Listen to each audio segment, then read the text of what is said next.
En Venezuela sabemos que es obligatorio publicar el documento de registro de una empresa en una publicación especializada, pero sin papel en el país cumplir con este compromiso es una locura. Con Publimercantil se acabó este suplicio. Publimercantil es el primer periódico mercantil digital de Venezuela que te permite desde casa y con rapidez cumplir con esta obligación. Solo entras a publimercantil.com, te abres una cuenta, subes los documentos de tu empresa y registras el pago. Y así, en menos de 24 horas, tienes lista tu publicación para descargarla e imprimirla en tu propia computadora las veces que necesites. Publimercantil es el periódico mercantil de los nuevos tiempos. No detengas el registro de tu empresa por una tontería. Publimercantil, si te publica.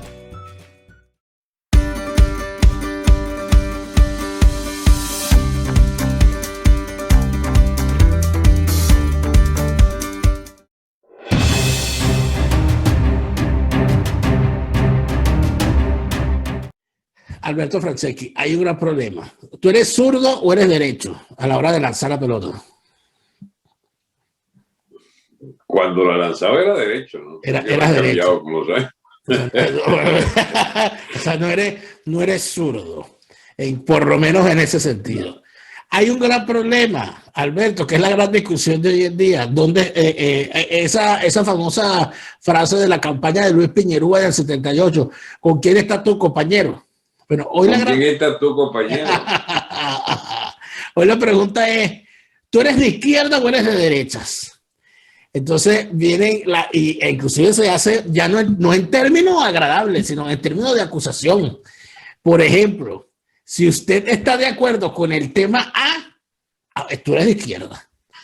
Pero si usted está en desacuerdo con el tema B, este bicho es de derecha. Eso tiene sentido hoy en día, Alberto. Tú te sientes de izquierda, de derecha, te sientes demócrata cristiano, socialdemócrata, laborista, posreformista, social católico, nacional católico, nazi. ¿Qué se siente, Alberto Franceschi? Y eso existe, ¿es necesaria una discusión sobre eso? Mira, la discusión puede hacerse, lo que al propio tiempo habría que descubrir es que lo inútil que resulta quererse definir en los términos habituales en que la gente toma partido, pues y recordemos para la audiencia que eso viene de la Revolución Francesa, de cómo se situaban en el salón de la Asamblea, unos a la izquierda, otros a la derecha, y que los jacobinos y los más revoltosos se situaron a la izquierda, y los más partidarios del monarca y de mantener la forma pues del ancien régimen, del antiguo régimen, que eran sobre todo los girondinos, los partidarios de eso, se situaron a la derecha. De ahí viene esa. En España el filósofo Gustavo Bueno estuvo ilustrándonos sobre 5 o 6 generaciones de izquierda, por ejemplo. La primera era la jacobina, efectivamente, a la que, bueno, se fue sumando toda la burguesía anticlerical de Europa y quería el ideal republicano en principio, muy bien. Y luego vino la izquierda comunista y la izquierda anarquista y luego la izquierda socialdemócrata y finalmente la izquierda ya estaliniana de lo aliado a Rusia y al campo leninista de las revoluciones y finalmente una izquierda maoísta en los años 60-70 para finalmente llegar a una especie de izquierda indefinida que puede ser, por ejemplo, la gente esta de Podemos. Es una izquierda que no se sabe qué es, ¿bien? Son esas izquierdas ecologistas, feministas, hay de todo. Eso es una mezcla impresionante ecléctica, que ya no responde a los cánones. Ecléctica. ¿Cómo? Ecléctica. Exacto. Y sincrética. No sé ni cómo llamarla. Una manera fácil es de ubicarte respecto al papel del Estado y de las libertades individuales. ¿Qué prima en tu ideología? ¿La mayor presencia del Estado, de ideales colectivistas o de intervencionismo del Estado en la vida de la sociedad?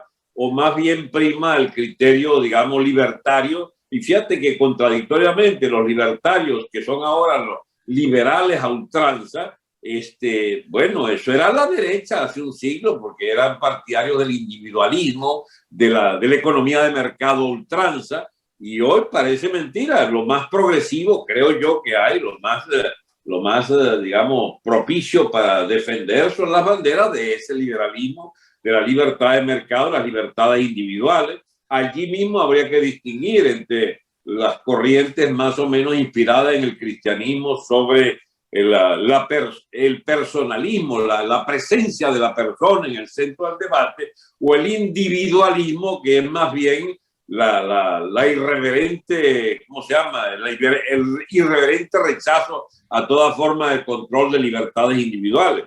Ahora, parece que por aquí rumbea más la cosa, lo de mayor o menor presencia del Estado en la vida de la sociedad y del manejo de las libertades personales. En ese sentido, somos de derecha aquellos que rechazamos la presencia del Estado digamos, o que queremos la disminución de ese Estado. Pero eso es algo tan relativo, porque yo la verdad que no me siento derecha, yo me siento una persona que, bueno, defiende las libertades individuales por encima de todo, defiende la iniciativa privada, la propiedad privada, la libertad religiosa, pero también defiendo principios, digamos, clásicos o tradicionales de que la sociedad no puede orientarse hacia la prescindencia de esos valores de la comunidad y del individuo. Fíjate cómo se va enredando las cosas y uno termina realmente en una indefinición también desde el campo. Yo no soy, pues no soy monárquico, vamos a suponer, para nada. Pero es un hecho que si en España no defiendes la monarquía, te sitúas en el terreno de unos locos de atar partidarios de la destrucción de España como nación. Y el izquierdismo irreverente de la mampleto esto de Podemos son gente de una irresponsabilidad a la hora de, por ejemplo, la defensa de las libertades personales. Sirve si ellos lo justifican, si ellos la utilizan para tratar de destruir la unidad del Estado español. Bueno, yo ahí soy de derecha y soy promonárquico entonces. Pero en Venezuela, ser de izquierda es ser chavista. Si no hay nada más repugnante que el chavismo, como ideología totalitaria de Estado, del comunismo ese crudo y duro de esta mafia delincuente que se apoderó de los estados venezolanos y que tiene atosigado a todo el país con 21 años de estatismo. Estatismo heredero del estatismo de Cocopellano, no hay que olvidarlo, del intervencionismo en la economía en el Estado. Pero mira qué fuerza tiene el tema de si se controla o no la vida social mediante el estatismo, que el propio chavismo va a tener que revisarse porque no solo fracasó, sino que la tosigante presencia del estatismo hace inviable cualquier convivencia en Venezuela y han tenido que aflojar. Están dolarizando la economía, Daniel, están permitiendo que surjan nuevos grupos, por supuesto de ellos inicialmente, son grupos de capitalistas que tienen privilegios importantes, o sea, en 4 o 5 años, si es que tuviésemos la desgracia de que el chavismo todavía subsista, habrá que diferenciar entre chavismo de izquierda y chavismo de derecha, porque los chavistas de izquierda defenderán el proyecto original de Chávez y los chavistas de derecha defenderán que, bueno, que tiene que superarse la economía estatista y más bien ir hacia los postulados de China, de libertad de mercado, ese tema de China, por ejemplo, es complicadísimo, porque China es al propio tiempo la combinación de amplia libertad de mercado lograda en estos 15 o 20 años, combinado con un asfixiante totalitarismo político de mantenimiento del aparato de Estado totalitario del Partido Comunista, ejerciendo una dictadura cruel contra naciones que están oprimidas al interior de la gran nación china, como los uigures o la propia gente de Hong Kong, que gozó de libertades bajo el Imperio Británico y ahora los quieren reducir a nada. La propia isla de Taiwán, que no se metió en la China popular porque se le escapó a Mao del control de las guerrillas de Mao del 49, cuando se tiene como el triunfo de la revolución, que lo fue, el triunfo de la revolución de Mao, y esa gente que se refugió en Taiwán son una sociedad bastante libre y defensora de la propiedad privada y de un parlamento incluso donde se vota, etcétera. Y pareciera que, bueno, eso también es China. Y sin embargo, bueno, la nación china como tal ahora, la comunista, reconocida por Estados Unidos y por los otros países, está tomando una delantera tan fuerte en la economía mundial que va a ser muy difícil para aquellos que defendían las libertades en China oponerse a la hecatombe que significa el control de ese partido totalitario sobre regiones enteras del planeta, como está ocurriendo en África. Claro. Es decir, es una discusión abierta, viva y bastante, digamos, sí, de heterogéneos puntos, claro, de vista, ¿no? Pero es que fíjate una cosa que yo quizás podría aportar en lo que ya nos has dicho. Alberto, los tiempos cambian. El mundo ha cambiado. Los anhelos de las sociedades han variado porque se han cumplido con muchas metas. Yo lo conversaba en estos días a propósito de la celebración del Día Internacional de la Mujer, de cómo yo pensaba que inclusive el nombre del día ya debería cambiarse, porque yo sí creo que la mujer tiene razones de peso para celebrar en ese día las conquistas que durante todo este tiempo se han adquirido, sobre todo para los que estamos al tanto de lo que significaba, de lo que era el rol de la mujer en el pasado. Si lo vemos de atrás hacia adelante y vemos que la mujer logra salir del claustro de los oficios del hogar, a pasar a las aulas de clase, a pasar luego al trabajo de oficina, para luego ir creciendo y convirtiéndose inclusive en jefas de Estado. Yo creo que la mujer tiene mucho que celebrar. Hay unas conquistas que celebrar allí y quedan todavía algunas que deben reivindicarse en el futuro. Eso no hay ninguna duda de eso. O sea, yo no tengo la más mínima duda de que eso. Sí. Ahora, ¿cuál es el asunto? El asunto es que el tiempo ha cambiado. O sea, las reivindicaciones han cambiado y de alguna manera la gente también. Y haya banderas, por ejemplo. Yo recuerdo, Alberto, una cosa, yo creo que nunca le he contado. Yo recuerdo cuando se va a hacer una revisión de una cosa insólita. Yo creo que hasta a ti te llegaron a invitar allí en ese momento a Acción Democrática. Una comisión de renovación de tesis programáticas del partido. Entonces hacen una comisión, y entonces cuando hacen una comisión es para que no pase nada, ¿no? Y ponen a la cabeza de la comisión a doña Isabel Carmona, la presidenta del partido, que ya era garantía de que en realidad ocurriera muy poco allí. Y recuerdo que se hace una discusión y don Carlos Canache Mata revienta la discusión con este argumento. Un momento. Yo quisiera, por favor, que ustedes me buscaran un solo documento donde se diga que Acción Democrática es un partido socialdemócrata. Porque aquí las tesis programáticas vigentes son las del año 67, del año 69, donde Acción Democrática se define como un partido socialista, antiimperialista, democrático, antifeudal. O sea, toda una serie de definiciones donde el término socialdemocracia no existe, pero donde además existen unos términos válidos quizás para la época, pero que al día de hoy la lucha antifeudal, la lucha antiimperialista. ¿Eso qué le dice a un joven de hoy en Venezuela? Probablemente nada.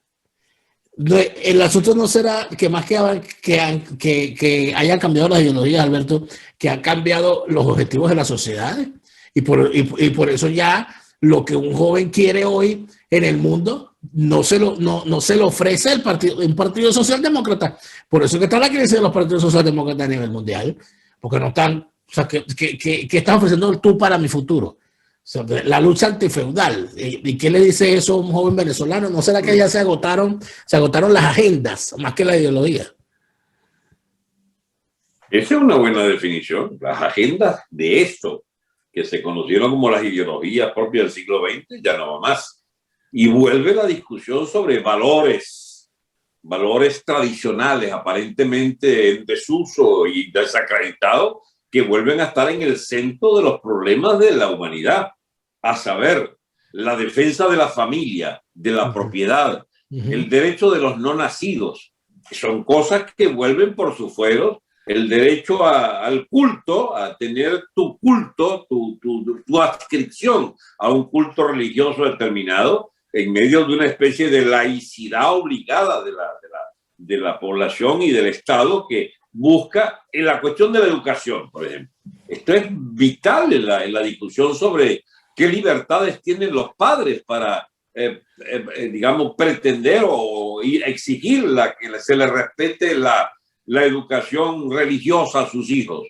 Porque se trate que la tendencia laicista y los valores de esas izquierdas estatistas tienden a pulverizar lo que quedaba de los valores familiares en la educación inclinada a que practiquen o se les deje practicar la religión de sus padres. Esto es tan delicado que incluso en España, pues, por la gran discusión es sobre la vigencia del español como lengua común de todos los españoles. La manía izquierdista y del estatismo izquierdista. No, que la discusión del español, sobre todo para los que somos hispanoamericanos, o sea, uno se siente ofendido. Yo me siento ofendido como hispanoamericano. Bueno, pero además hay una especie de solidez, no sé, que no me gustaría ofender a los...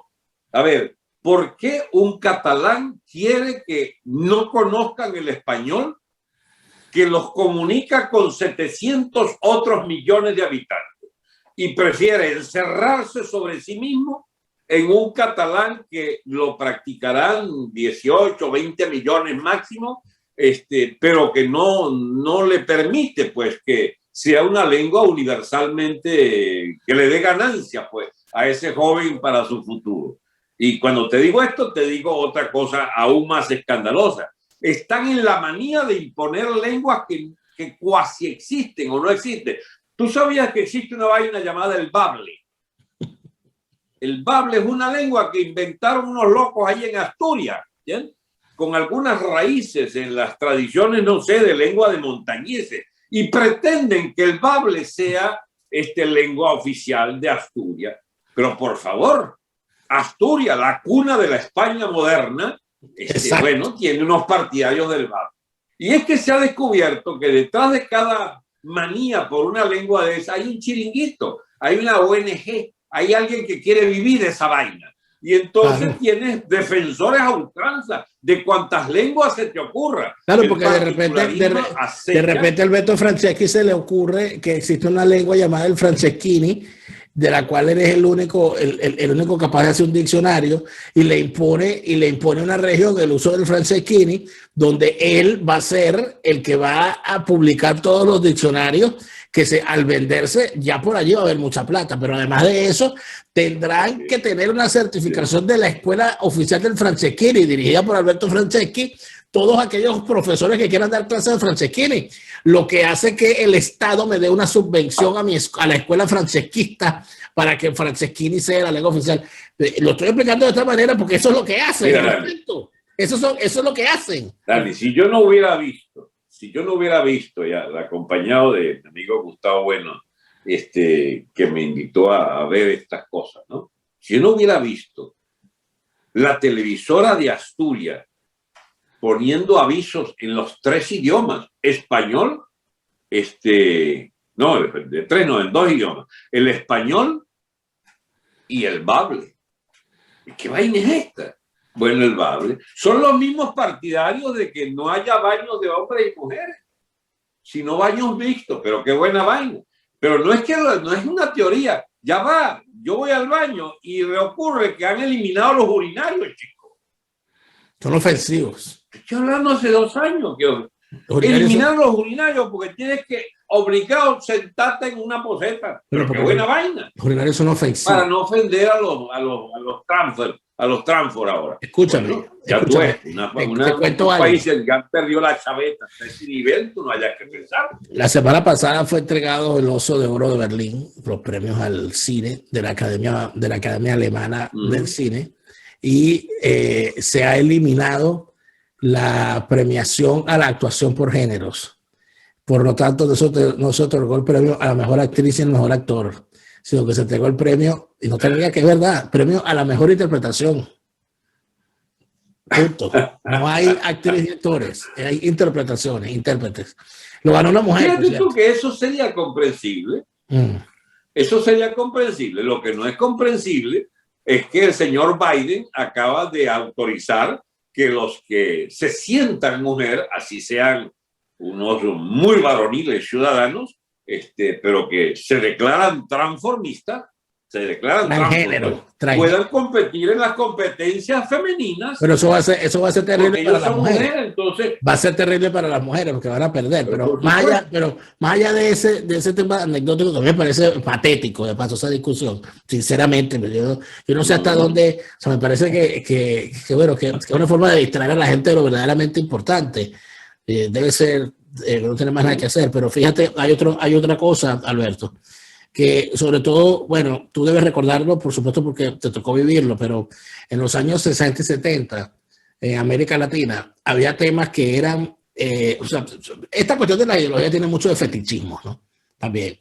Hay unas cosas que la izquierda asume, que ser de izquierda o ser de derecha está basado en algunas cosas que son fetiches. Si tú eres izquierdista latinoamericano, para ti tiene un significado el color rojo, el puño en alto, las canciones de Ali Primera, la nueva trova cubana, o la revolución cubana, ¿verdad? Cierto tipo de literatura, las venas abiertas de América Latina y tal. O sea, hay una cosa que es ser de izquierdas en América Latina. De la misma manera. Qué cosa tan empobrecedora. Absolutamente. Y en Europa, en España, hay una cosa también que significa ser de izquierdas. Hasta el punto de que si usted vota a Vox y de repente monta en su carro a alguien y pone algo de Joan Manuel Serrat, ahora mira, ¿y cómo es eso que tú votas a Vox y escuchas a Joan Manuel Serrat? Porque si una cosa escuchar a Serrat es casi que declararte ideológicamente rojo de por vida. Esos fetiches de alguna manera llevaban a que, por ejemplo, en Europa, con la existencia de la Unión Soviética, los nacionalismos eran cosas de derecha. ¿Por qué? Porque un partido nacionalista dentro de lo que era la órbita soviética, que reivindicaba, yo no formo parte de un conjunto soviético, yo soy afgano, o yo soy kazaro, o yo soy checheno, o yo soy ucraniano, etcétera. Pero en América Latina el nacionalismo era de izquierdas. Los nacionalistas latinoamericanos se presentan como nacionalistas frente al imperialismo yanqui. Entonces, prácticamente tú decir que el nacionalismo es una cosa de izquierda o de derecha, o que la defensa de la monarquía es un tema que en América Latina no existe porque no está esa diatriba, que sí está en España, de alguna manera todos estos temas feticistas no terminan cambiando de país en país y terminan haciéndole más difíciles las cosas a los dogmáticos. Mira, Daniel, este es un tema, como muchos otros que a veces nos planteamos, son temas que no tienen una manera de, sino lo único que podemos hacer es clasificar, ¿sí? ¿Qué es lo que somos? ¿Qué es lo que creen nosotros que son? ¿Cómo sigue esta historia? Pero realmente está en revisión absolutamente todo. Por ejemplo, Daniel, y cuando digo esto lo celebro, porque yo me conseguí, la semana pasada me ha torturado una imagen de un pobre diablo venezolano al que no se le ve la cara. Y agarran era una turba, pero en los 8 o 10 que participan directamente en el acto vandálico de derribar y de patear al venezolano en cuestión y de prenderle fuego, chico. Y hay un policía que trata de evitar, pero todavía tiene que apartarse porque el candelorio del venezolano yacente en aquel suelo agarra candela, chico, porque le echaron una lata de gasolina. Y entonces dice alguien, no lo voy a nombrar para no mezclar otros temas, dice, esto es indignante, ¿qué se quiere? ¿Cómo se llama? Estos peruanos, ¿por qué nos pagan con la gesta libertaria de los venezolanos?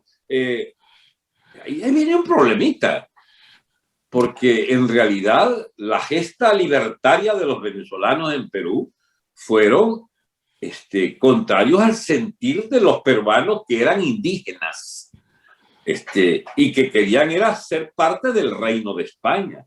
Y el ejército bolivariano que baja allá hasta Ayacucho y tal a sus batallas, no es una independencia del pueblo peruano lo que quiere, sino echar al reino monárquico que querían los indígenas. Y eso pasó mucho acá con el sur de Colombia, con Pasto, etc.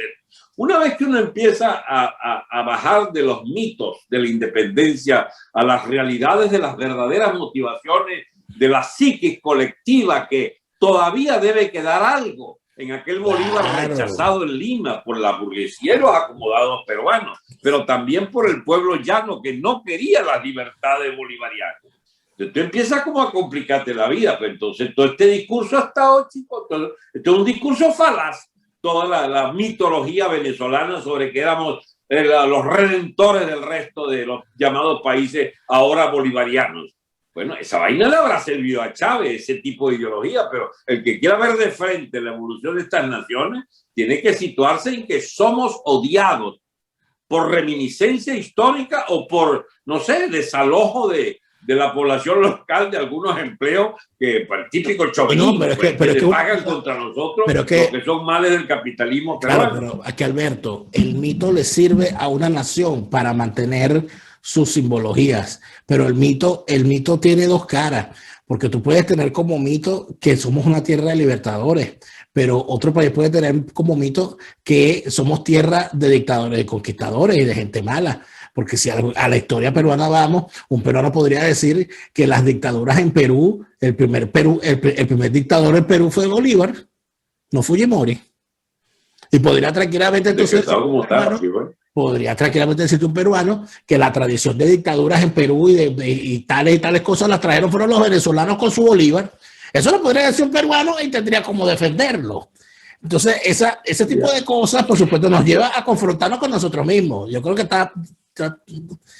abriste esa olla, Alberto. Lo que no elimina el problema. Abriste esa olla. No te oí la última frase. Que abriste esa olla. Imagínate. Pero definitivamente, Daniel, de verdad esto tiene unas discusiones muy específicas y parciales. Porque en Colombia somos bien vistos. Debe haber un sector refractario, sobre todo por, no sé, una especie de correspondencia de agradecimiento. Hubo 4 o 5 millones de colombianos en Venezuela durante un par de décadas. ¿Por qué van a criticar que los venezolanos ahora vayamos para allá? Parece que les va muy bien. Pero bueno, ve el asunto en Colombia.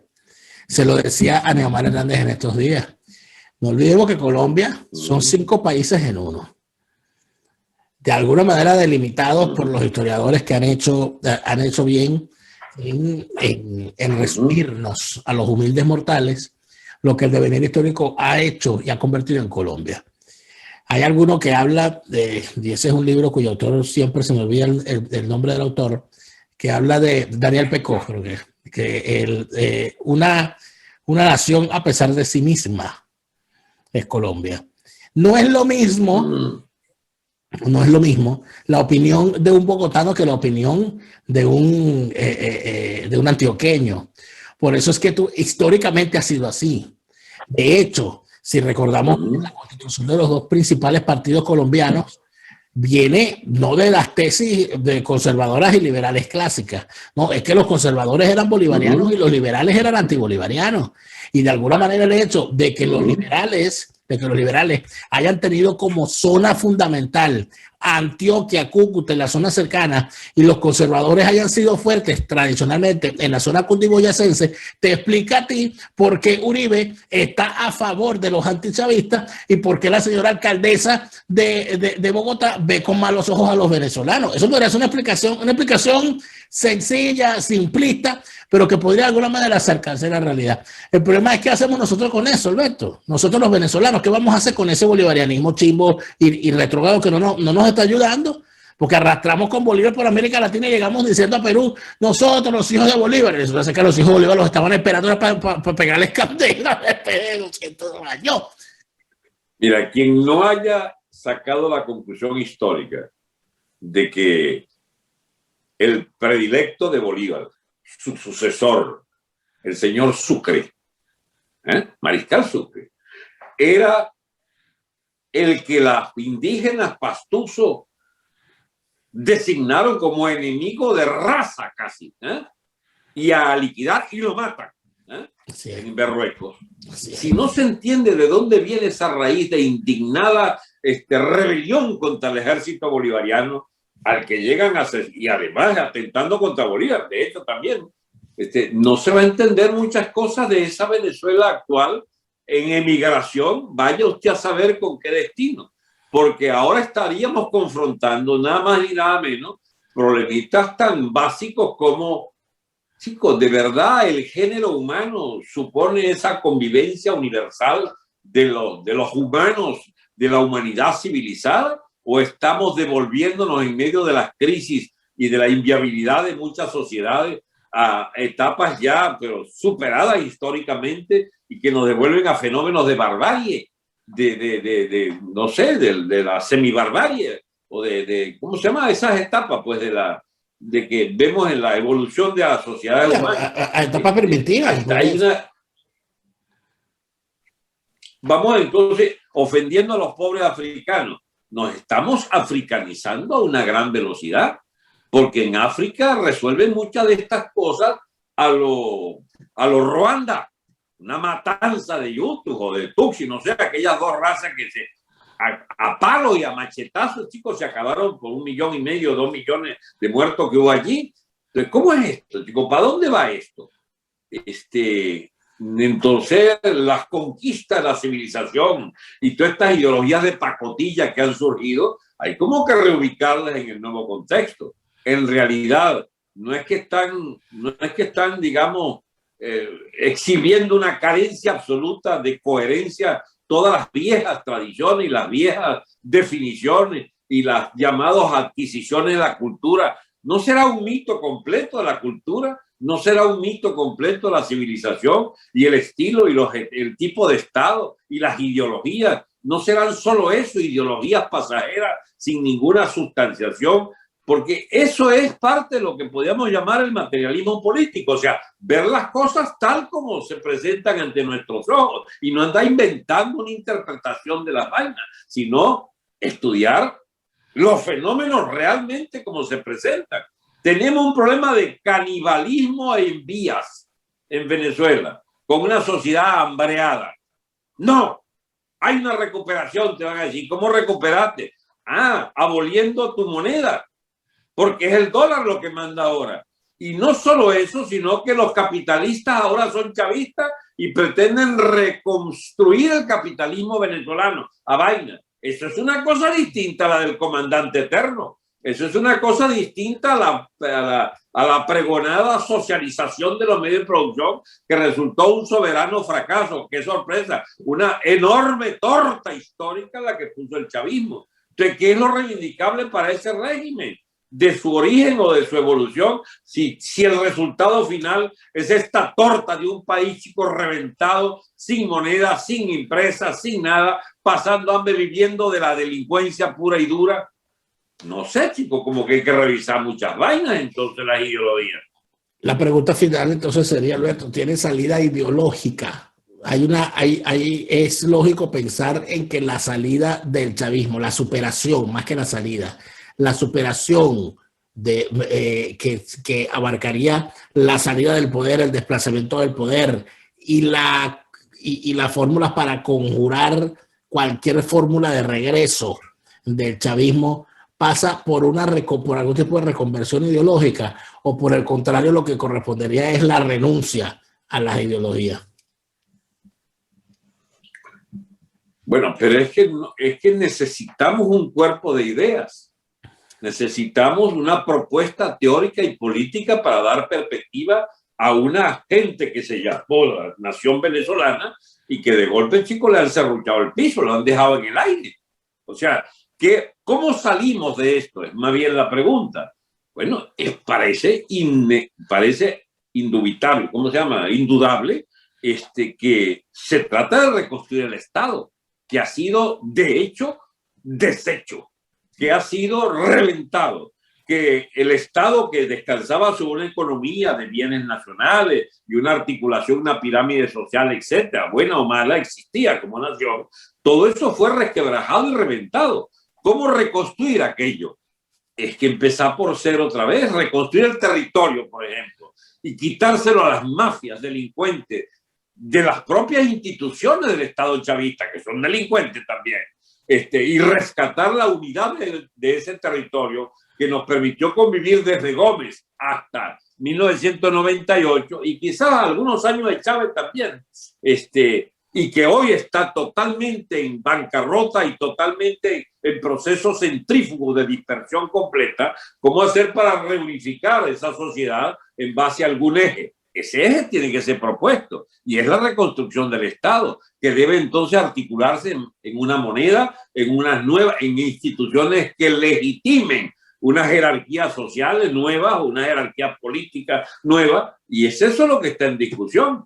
Maduro cree que él se la comió, es que lo peor de esto. Él cree que hay una maravilla, pero piazo es loco. ¿Cuántos días más crees tú que te queden para seguir en la tarea de destrucción? Porque el que destruyó no puede reconstruir. Digamos, esa capa de delincuentes que dirige el Estado venezolano no puede ser la que se abrogue, que ellos son los que tienen derecho a hacer entonces ya no la revolución, sino la nueva burguesía. Pero bueno, vamos a suponer que pueda hacerlo. Tiene que empezar por declararlo. El chavismo se declara la nueva burguesía, renuncia a todas sus teorías, a todas sus interpretaciones y le propone a los venezolanos que, como se han equivocado total y absolutamente, le proponen reconstruir los cimientos mismos de un Estado que ya no puede vivir en la barbarie que hemos provocado. Esa autocrítica no existe en la historia. Pero fíjate, esa existe a tiro que lo saca. Claro, pero fíjate que hay un planteamiento que parece que es el que el chavismo pretende hacer. Bueno, que el problema en Venezuela en realidad eran los reales. O sea, que el problema de que aquí lo que hace falta es real. Cuando la gente tenga real, aquí a la gente se le olvida todo. Entonces, podrá circular nada real en la calle, que la gente pueda hacer sus negocios en dólares, que la gente pueda mandar su plática en dólares a sus familiares en Venezuela, que la gente monte sus bodegoncitos, que la gente compre sus cosas, que circule el dólar y tal, y así la cosa se va a ir normalizando. Eso de que la cosa se va a ir normalizando parece que tiene un límite, porque más allá de que tú quieras, ¿qué significa normalizar? O sea, volver a donde estábamos en los niveles macroeconómicos del 98, o volver a las trapisondas del inicio del sistema Cadivi. O sea, la normalización alguien debería explicarla. Yo lo que sinceramente creo es que no hay ninguna fórmula que vaya solamente por el tema monetario, por el tema de la circulación de dinero y del cono monetario y de la moneda que vayamos a tener, etcétera. No hay ninguna medida de esas que por sí sola acabe con la pobreza en Venezuela. Porque estamos hablando de unos niveles de pobreza verdaderamente profundos. Estamos hablando además de una pobreza encadenada, en el sentido de que eso que se veía antes de que quien es pobre hoy mete a sus hijos en la escuela y sus hijos estudian y no son pobres. Eso no existe en la Venezuela de hoy. Es la movilidad social, el chavismo acabó con ella. La única movilidad social te lo da el enchufarte. No la educación, sino meterte en la macolla chavista. Yo no creo que eso se acabe simplemente pero tenemos que admitir, Dani, que la ideología del enchufamiento ha ganado un fuerte espacio. Sin duda, sin duda. Que lleva a frustraciones masivas, pero está esa tentación de acomodarse y quedarse quieto y buscar la manera de, no sé, me imagino que, yo recuerdo en un libro que leí que me causó una impresión, la nomenclatura creo que se llamaba, era la conversión de la burocracia rusa, comunista rusa, en nueva burguesía. Y entonces era difícil el tránsito, ¿no? Pero dice el tipo, adivinen ustedes ¿quién puede tener el mayor prestigio social en Moscú actualmente? ¿Tú te imaginas que es el hijo de un gran burócrata? No, era un churrero. O sea, eso, vendedores de churro ese que comemos en la calle. ¿Eh? Ajá. Y la hija de un vendedor de churros, chico, pasaba a ser la presa social más codiciada, porque era el germen del nuevo propietario y de las nuevas comodidades y el confort que le permitía a ese vendedor de churros, chico, hacerse de unas ventajas en moneda dura que podía sencillamente comprar lo que quisiera. A ver, en Venezuela, ¿quién representa a la hija del churro, del vendedor de churro? ¿Quién es el vendedor de churros? ¿Qué segmento social? ¿Ah? ¿Quién es el vendedor de churros en la Venezuela actual? Bueno, parece ser que es el enchufado chavista que ligado a las finanzas del chavismo, ligado al contrabando, ligado a los altos cargos de las Fuerzas Armadas, o quizás ligado, no sé, los familiares de Yuleisi o del Coqui, Es decir, hay toda una casta social de aprovechadores, de privilegiados, de potentados de nuevo tipo, que no son los varones de la industria y los varones del comercio, de la banca, sino sencillamente son bichos nacidos de la delincuencia masiva. Ahora, una sociedad que ya tenga ese tipo de valores, ¿tiene algún destino a futuro? Ninguno. Inmediato puede ser un acomodamiento transitorio allí. Pero mira tú qué cosa, Dios mío, es discutir sobre un país al que le reventaron el espinazo. Que es lo peor que nos ha pasado, Dani. No tenemos algo de lo que agarrarnos como tradición, salvo que estudiemos a fondo el origen de nuestros males, y eso tiene que ver con las benditas ideologías. Y si nosotros no desterramos las tonterías de la mitología democrática, la mitología de que los privilegios de los pobres nacerían del socialismo y del Estado, si no eliminamos el estatismo como fuente primigenia de todos los desastres del capitalismo venezolano, chicos, no vamos hacia ahí este hoyo por mucho tiempo. O sea que finalmente, Alberto, yo soy un firme defensor absoluto de apostarle todo en la construcción de una nueva Venezuela, apostárselo todo a la educación. Alberto, sí, educación, a un sistema educativo. Necesitamos un sistema educativo que empiece de forma, avanzar hacia un nuevo consenso en cuanto a las doctrinas que van a estar dentro de los programas de formación educativa en Venezuela. Para borrar todo ese poco de taras. Dani, es que sí, todo eso es extraordinario lo que estás diciendo, pero necesita un punto de ruptura, un nuevo Estado. Si la discusión no es sobre lo extraordinario que podemos hacer en el futuro y apalancados en cosas como esta, por ejemplo, un nuevo sistema educativo, un nuevo sistema de libertades personales, individuales, la defensa de la familia como institución básica, etcétera, eso está bien. Pero ¿cómo se produce ese tránsito hacia esa posibilidad de ejercer esas libertades nuevas y ese sistema educativo, cómo construirlo? El punto de ruptura, que es la expulsión de estos canallas del poder, ¿cómo lograrlo? Si ese es el problema. Si los materiales del viejo mundo son los que se supone fundarán el nuevo mundo. O sea, a saber, la población y el Estado, el territorio que le damos. Pero ese territorio y ese Estado está siendo descuartizado y el Estado está en una vía de lumpenización, en una vía de desagregación y desorden que te impiden ver, digamos, con claridad para dónde es que vamos y donde deberíamos orientarnos para empezar en tareas básicas como sacar esta mugre delincuente del poder. Y si no lo logras, sencillamente sigue la putrefacción. Ahí finalmente... No es muy optimista lo que te estoy diciendo. No, pero es bastante apegado a la realidad. Pero es bastante apegado a la realidad porque la realidad que tenemos es lo suficientemente cruda como para tener estos juicios. Hay dos preguntas finales que nos hacen nuestros suscriptores de Patreon que se encuentran con nosotros en esta grabación a través de Zoom. Nos dice Joaquín Lombardi: ¿no crees que Maduro y su gentuza están apostando a que la economía se autoarregle al dejar hacer negocios en dólares?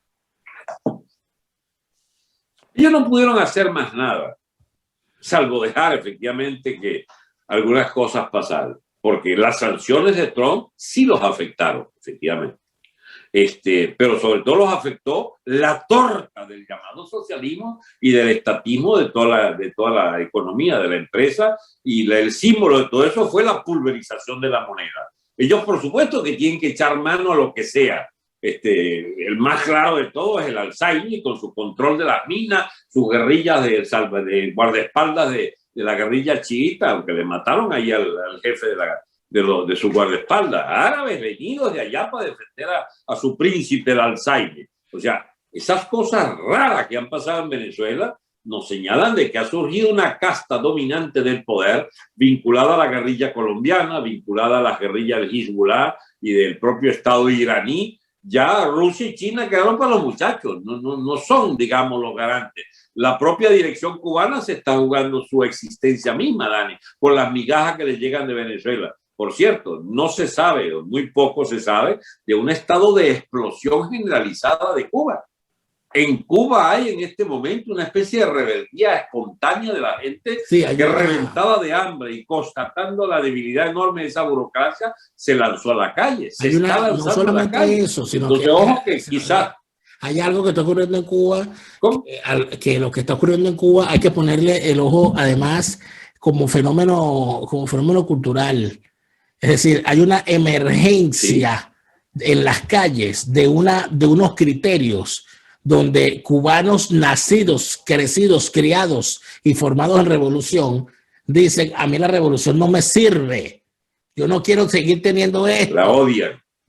O sea, el grado de desprecio que sienten hacia lo que no han obligado a vivir, ¿está dónde? Está en esos jóvenes que han podido inclusive salir de su isla y regresar y decir, pero ¿por qué yo no puedo tener aquí lo que puedo tener en otro país? ¿Por qué no puedo escuchar la música que me da la gana? O sea, ¿por qué no puedo comer lo que me da la gana? ¿Por qué tengo que ser de la nomenclatura para poder ser un ciudadano verdadero? Y ese es el gran reclamo que hay en las calles.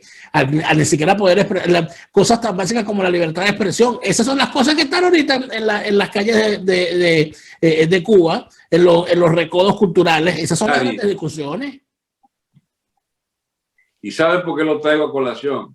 Cuidado con el reguero de los cubanos se traslada a Venezuela, porque es que esos eran los tutores nuestros del Estado, de la ideología del Estado, de las fuerzas de seguridad, de sus fuerzas tenebrosas, de la delincuencia estatal contra la población. Si se revienta Cuba, chicos, contra todo pronóstico, yo creía que era primero Venezuela, puede ser invertida. Entonces tenemos una crisis política también importada, porque esa burocracia cubana puede estar volando en pedazos en los próximos meses. Y mira, no deja de ser muy interesante que el famoso destino común que nos ha forjado el socialismo, como nos llevaron en ambos países a la barbarie, sea la barbarie la que aconseje salir de ambos déspotas en ambos escenarios. Sin duda. Otra pregunta que hacen acá, nos hace Gladys, nos dice, ¿educación con hambre? Ya podemos imaginar qué clase de profesionales tendremos. Y aquí, bueno, esto tiene que ver con lo que yo decía, pero de alguna manera quisiera reconvertirlo de Alberto, si me lo permite, doña Gladys, que es el problema de de eso que llamaba, o eso que decía el economista, aquel economista clásico, que bueno, Keynes, pero que es que el problema es que en el largo plazo todos estaremos muertos. Entonces tú, a una población que está en este momento comiendo de la basura, muriéndose enferma porque ni oxígeno hay en Venezuela, tú le puedes venir con la solución para el país, un programa macroeconómico y un programa educativo. O sea, tiene hambre. O sea, hay unas situaciones urgentes que atender. Todo eso normalmente choca con las discusiones ideológicas, ¿no? Porque una cosa es la ideología y otra cosa es la necesidad urgente. Dani, lamentablemente el programa que está empezando en este momento, tengo que terminarlo. Pero mira, estas cosas no se pueden entender sin un instrumento teórico básico, que es el estudio de la evolución de las culturas, de las culturas estatales, quiero decir, de las ideologías políticas, etcétera, en el contexto histórico determinado de la posguerra mundial, del derrumbe de la Unión Soviética, del final de la Guerra Fría, de la emergencia de China, del agotamiento de Cuba, de la insurgencia del islamismo radical, es decir, del ocaso europeo. Todos estamos en un nuevo marco de reflexiones como para llegar a unas primeras conclusiones. Si no hay un cambio radical en las relaciones internacionales, a nosotros se nos usará como pieza de cuarta o quinta categoría en los ajustes de cuenta entre los imperios. Yo te confieso, Dani, yo aposté a fondo la intervención de Trump en Venezuela porque consideraba que convenía que Estados Unidos interviniera en aquella vaina. ¿Bien? Pero los propios norteamericanos resolvieron que eso está diferido indefinidamente. Indefinidamente. Y que, bueno, ellos quieren tener su dosis de excremento a ingerir. con Pero baile. Bueno, yo te digo una cosa, ¿no? Creyente de la marcha de la historia, de la marcha inexorable de la historia, yo sé que lo indefinido tiene unas definiciones y que va a llegar un momento en que no va a quedar más remedio. Pero no quiero dejar pasar la provocación que nos lanza también nuestro suscriptor Carlos Espinosa, que nos dice, en Cuba el régimen no ha podido frenar la entrada de teléfonos celulares que graban videos y difunden información en las redes sociales. Ese es un factor a considerar, sin duda. Fíjate que a mí me comentaba un alemán del este que vivió la dictadura comunista. Me dijo cómo determinado, cómo el aparato de seguridad, como la Stasi, o sea, era la pregunta, ¿no? ¿Cómo hicieron ustedes para pelear contra la Stasi? la mejor policía. Y tumba a esta gente. Entonces él dice que él siente que la Stasi, con todo su poderío y con toda su sapiencia para el mal, no logró determinar un cambio cultural bárbaro que había y tecnológico en la lucha en contra del sistema. Por ejemplo, me dice, lo peor que te podía pasar, o sea, el delito peor que podía haber en la lucha contra el régimen era que te encontraran armas o un multígrafo. Si tú tenías un multígrafo, no registrada, una máquina de escribir no registrada, porque las máquinas de escribir tienen que estar registradas con un código, ¿verdad? Para saber de dónde salió determinado mensaje. Eso podía significar que tú eras un terrorista, porque podías difundir un mensaje. Pero hubo un momento en que la resistencia empezó a través de la música, porque estaba prohibida la música del occidental, sobre todo el rock inglés. Estaba prohibido en Alemania. Entonces el asunto era cómo era más peligroso que un multígrafo, era tener aquellas máquinas que te permitían duplicar un LP, un disco de acetato. Cassette. No cassette. Se estaba hablando antes del cassette. Los tipos agarraban las radiografías, escúchame, las radiografías en el acetato de las radiografías, te lograban duplicar el contenido de un disco, de un LP. Y entonces los tipos, es una cosa maravillosa, los tipos agarraban con esa duplicadora y te agarraban un disco qué sé yo, de los Beatles, de lo que fuera, y te lo duplicaban en una radiografía que a la vez enrollaban, y tú te ibas con tu radiografía enrollada, porque tú lo que llevabas era una radiografía del tórax, ¿no? Y tú te ibas con tu radiografía del tórax y llegabas a tu casa y tenías que extenderla, te daban las técnicas, después que venía tu cosa así enrolladita, tú tenías que extenderla, ¿verdad? Doblarla y ponerle unos libros encima para que quedara plana. Y después de quedara plana es que tú lo ponías en el tocadisco y sonaba exactamente igual. O sea, no exactamente por problemas de sonido, pero caramba, ¿a quién le importa el problema de sonido si puede escuchar un poquito la cosa? Este amigo me decía, mira, cuando la gente empezó a escuchar el punk inglés, el rock contestatario y protestatario, cuando la gente empezó a escuchar lo que venía de Woodstock, cuando la gente empezó a escuchar Joe Cocker, cuando empezó eso a entrar de forma masiva y le empezó la gente a decir, ¿y por qué yo no puedo ver un concierto de estos tipos? O sea, cuando empezó esas cosas tan básicas de reclamo cultural de una generación, se vino el muro abajo, sin necesidad de disparar un tiro. Ese tipo de cosas, ni el régimen más fuerte lo puede detener. ¿Se va a lograr eso con el chavismo? ¿Se va a lograr eso con el castrismo? Está por verse, Alberto.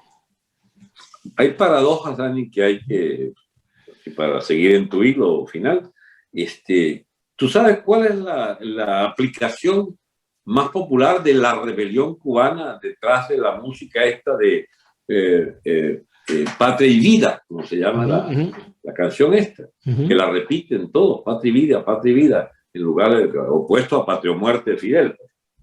Es TikTok. TikTok que en 35, 50, 40 segundos hace unas maromas allí o unos bailecitos o lanza unas consignas o un fragmento de la música esta. TikTok es China.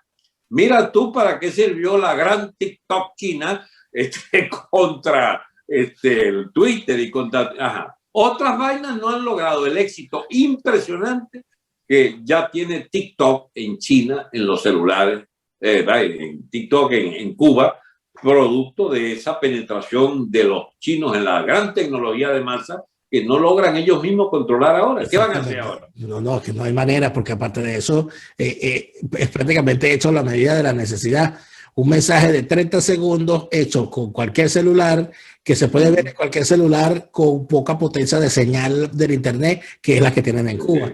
Lo que te convierte eso prácticamente, bueno, y aparte de eso, el lema. El lema es una bofetada. O sea, patria y vida. Patria y vida, sí. Están diciendo, no, patria o muerte, no me pongas, bueno, David, patria y vida, no me pongas a escoger entre patria o muerte. A mí me das la patria, me das la vida, y me das el fastidio. Eso me parece interesante. Estemos pendientes, porque uno de los grandes mantras, caramba, repugnantes que hemos padecido es que vamos a ser igual que Cuba. Ajá. Y si Cuba se revela, bueno, vamos.